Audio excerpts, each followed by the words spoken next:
In this video, I'll be showing you how to attach your fully assembled back rack onto your 125cc Grizzly, or if you have a 1500W ATV, it's the same process.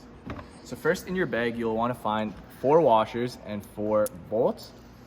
We'll start by putting these washers over these bolts, just like so, and I'll just leave those on the ground for now.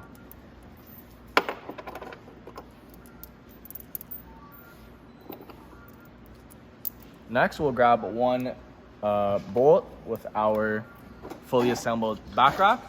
The easiest way I find is if we line this up, we'll start with the holes closest to us, and we'll just go and start by hand screwing them in, as seen like this, before we go to our drill. So as you can see here, it is fully on by just hand tightening it, and we'll go over and tighten it with the gun in the end.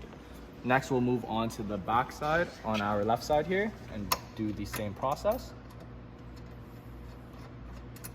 Just like that, we have 2 out of 4 bolts. Next, we'll just stay on this side. We'll lean this up and line up this last one on the left side. Hand tighten it as well. And finally, we have 3 out of 4, and it should stay up on its own now. Next, we'll come back to the right side and get our 4th bolt in, just like so.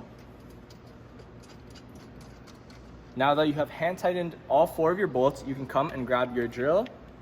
We'll have a 10 socket on the gun, and now we'll just go over and tighten all the bolts. 1, 2, back to our left side. 3, and 4. And that's how you assemble a back rack that should not go anywhere anytime soon.